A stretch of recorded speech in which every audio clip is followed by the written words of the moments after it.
కులగణనపై ప్రభుత్వ వైఖరిని విపక్షాలు తీవ్రంగా తప్పుపట్టాయి. నిమ్న బలహీన వర్గాలకు అన్ని రకాల అవకాశాలు కల్పించేందుకే కులగణన చేపట్టాలని కోరుతున్నట్లు రాజ్యాంగంపై చర్చలో స్పష్టం చేశాయి. రాజ్యాంగం కల్పించిన న్యాయం, ఐక్యత, భావప్రకటన స్వేచ్ఛలను మోదీ సర్కార్ కాలరాస్తుందని, దేశ సంపదను ఒకే వ్యక్తికి దోచిపెట్టడం సహా సమాజంలో ఆర్థిక అసమానతలను మరింత పెంచుతోందని విమర్శించాయి. రాజ్యాంగంపై చర్చను విపక్షాల తరపు నుంచి ప్రారంభించిన కాంగ్రెస్ ఎంపీ ప్రియాంక గాంధీ గత 10 ఏళ్లలో చోటు చేసుకున్న అనేక ఘటనలను ప్రస్తావిస్తూ మోదీ సర్కారుపై విమర్శలు ఎక్కుపెట్టారు. రాజ్యాంగం ఐక్యతా సందేశమిస్తుంటే బీజేపీ ప్రభుత్వం విభజన రాజకీయాలు చేస్తోందని ఆరోపించారు. ప్రధాని నరేంద్ర మోదీ రాజ్యాంగానికి మొక్కినప్పటికీ సంభాల్, హత్రాస్, మణిపూర్ రోధిస్తున్నా ఏమాత్రం పట్టించుకోవడం లేదని ధ్వజమెత్తారు. భారత రాజ్యాంగం రాష్ట్రీయ స్వయం సేవక సంఘ్ విధానం కాదనే విషయాన్ని మోదీ అర్థం చేసుకోలేకపోతున్నారని పేర్కొన్నారు.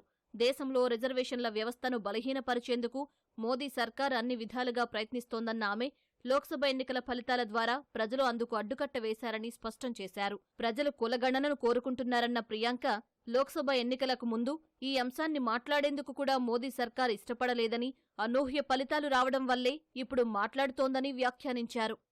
सत्ता पक्ष के मेरे साथी ज्यादा से ज्यादा अतीत की बातें करते हैं। 1921 में क्या हुआ, कब हुआ, नेहरू जी ने क्या किया, अरे वर्तमान की बात करिए। आप क्या कर रहे हैं? आपकी जिम्मेदारी क्या है? कि सारी जिम्मेदारी जवाहरलाल नेहरू की है। राजनीतिक न्याय की जब बात होती है, मेरे सत्ता पक्ष के साथी आज खड़े हुए और तमाम गिनती करने लग गए कि ऐसा हुआ वैसा हुआ, तो सीख लीजिए ना। आप भी अपनी गलतियों के लिए माफी मांग लीजिए। आप भी बैलेट पे चुनाव कर लीजिए, दूध का दूध, पानी का पानी हो जाएगा।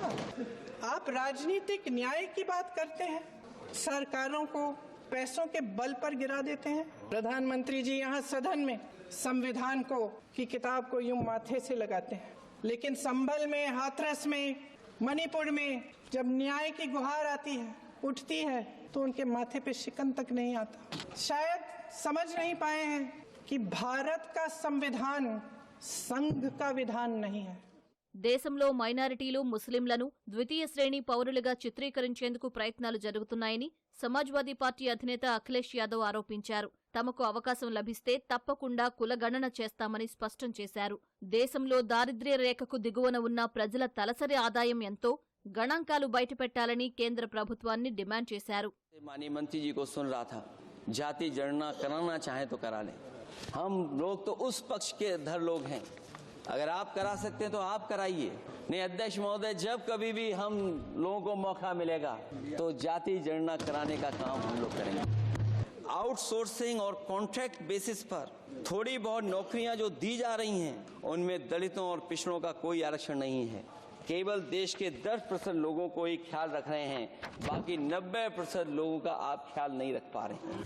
और जाति जनगणना कभी जाति में भेदभाव नहीं बढ़ाएगा अध्यक्ष महोदय, जातियों के बीच दूरियां कम करेगा। और तमाम हमारे ऐसे समाज के लोग जिनको न्याय नहीं मिला, जिनको अधिकार नहीं मिला है, अध्यक्ष महोदय कम से कम जाति जनगणना के बाद उन्हें अधिकार और सम्मान दिलाने का काम भी हो सकेगा। మోదీ సర్కారు సమాఖ్య స్ఫూర్తికి విఘాతం కలిగిస్తోందని తృణమూల్ కాంగ్రెస్ ఆరోపించగా, దర్యాప్తు సంస్థలను దుర్వినియోగం చేస్తోందని మరికొన్ని విపక్షాలు విమర్శించాయి. రాజ్యాంగంపై శనివారం కూడా చర్చ జరగనుండగా తర్వాత ప్రధాని మోదీ సమాధానమిస్తారు.